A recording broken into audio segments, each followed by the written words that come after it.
san sana lom nak pe tu thiang tharau kan cha adam nak ling le kan nangam nak a Giêsu Christ bầu chân ding dang anum lo kan boy pa Giêsu lâu chu vô lệ hi ngày chát nak le trái sam nak long an si van dài ôn tang thiang a chun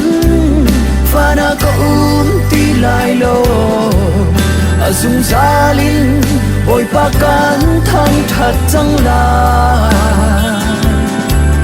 ngày chát nak an lâu đi la kan ilom na kating la dong ti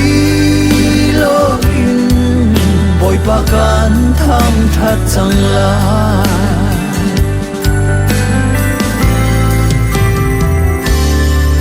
kan khwal tlon nak vo lei hi chan sao kan mang pi lai lo du le pa u le nau na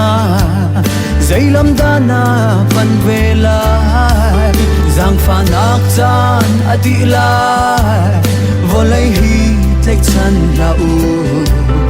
amun lâu mi ram asi kan kal tak chiao lai hoi do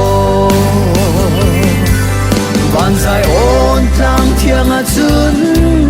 fana ka ti lai lo azung zalin boy pa kan thang that chang la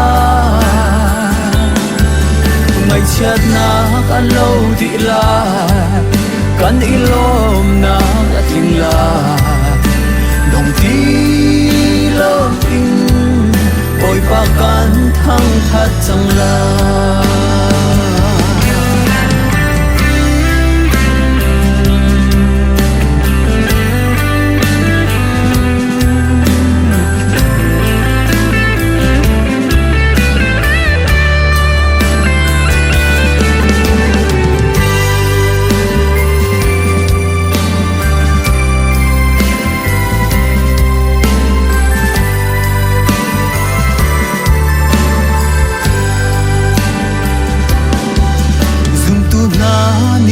chan mi van sui khwa kan phak lan chu leya har na tam man se kri thong in te tu kan si thinak ram hi volai hi seher tla sei man lo amun lo mi ram asi kan kal tak chiao lai hoi do van dài ôn tang thiang a chun fana ka ti lai lo azung zalin boy pa kan thang that chang la ngày chát na kan lâu đi la kan ilom na kating la dong ti lo in